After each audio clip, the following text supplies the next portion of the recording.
Yeah, so I've been thinking about AI for a long time, since I was in college, really. It was one of the things that, the sort of 4 or 5 things I thought would really affect the future dramatically. It is fundamentally profound in that the smartest creatures, as far as we know, on this earth are humans, is our defining characteristic. Yes. We're obviously weaker than, say, chimpanzees and less agile, but we are smarter. So now what happens when something vastly smarter than the smartest person comes along in silicon form? It's very difficult to predict what will happen in that circumstance. It's called the singularity. It's, it's a singularity like a black hole, because you don't know what happens after that. It's hard to predict. So I think we should be cautious with AI, and I think there should be some government oversight, because it affects it's a danger to the public. And so when you have things that are a danger to the public, like, let's say, so food and drugs. That's why we have the Food and Drug Administration, right, and the Federal Aviation Administration, the FCC. We have these agencies to oversee things that affect the public, where there could be public harm. And you don't want companies cutting corners on safety, and then having people suffer as a result.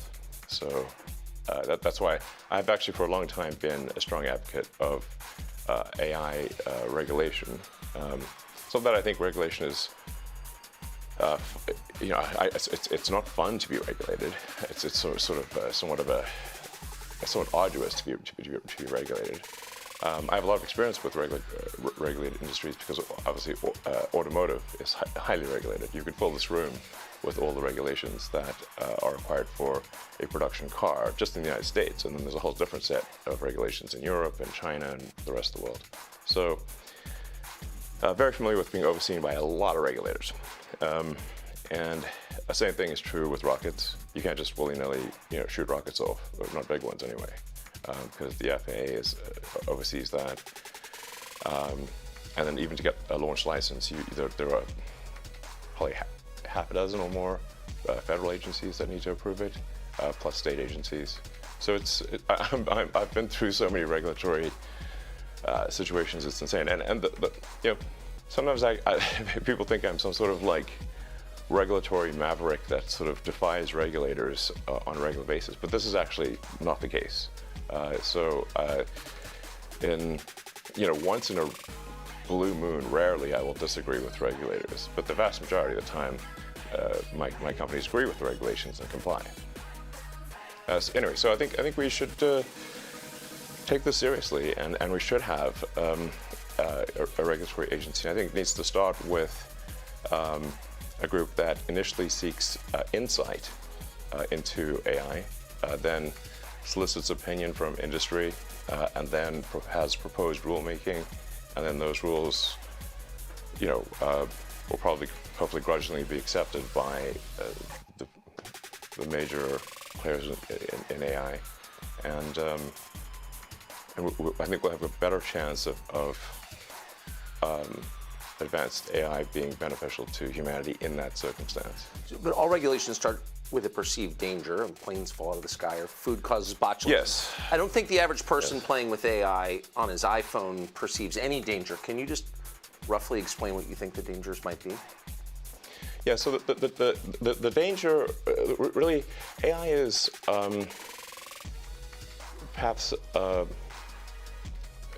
more dangerous than, say, mismanaged aircraft design or production maintenance, or bad car production, in the sense that it has the potential, however small one may regard that probability, but it is non-trivial. It has the potential of civilizational destruction. There's movies like Terminator, but it wouldn't quite happen like Terminator, because the intelligence would be in the data centers. Right. The robot's just the end effector. But I think perhaps what you may be alluding to here is that regulations are really only put into effect after something terrible has happened. That's correct. If that's the case for AI, and we only put in regulations after something terrible has happened, it may be too late to actually put the regulations in place. The AI may be in control at that point.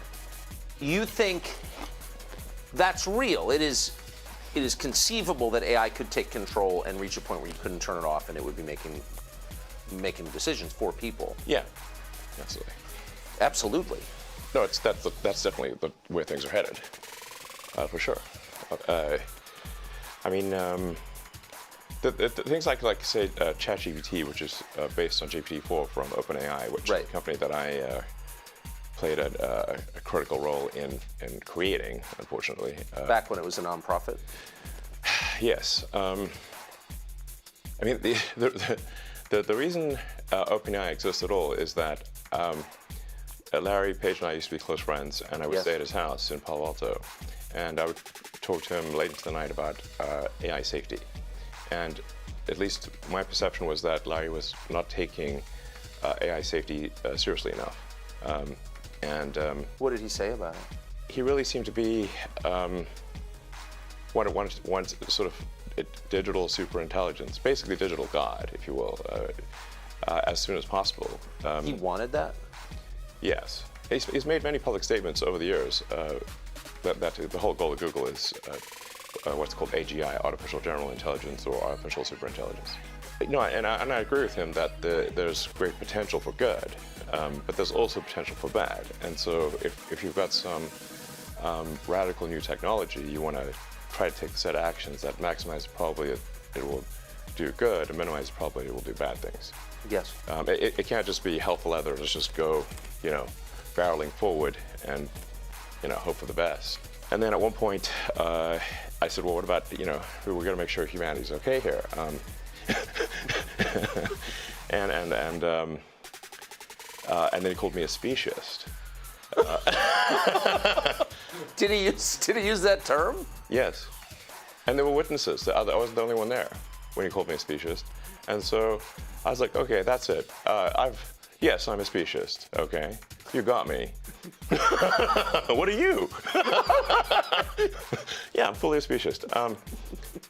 Busted. So that was the last straw. At the time, Google had acquired DeepMind, and so Google and DeepMind together had about 3/4 of all the AI talent in the world. They obviously had a tremendous amount of money and more computers than anyone else. So I'm like, okay, we have a unipolar world here, where there's just one company that has close to a monopoly on AI talent and computers, like scaled computing. And the person who's in charge doesn't seem to care about safety. This is not good. So then I thought, what's the furthest thing from Google would be like a non-profit that is fully open, because Google was closed for profit. So that's why the open in OpenAI refers to open source, transparency, so people know what's going on. Yes.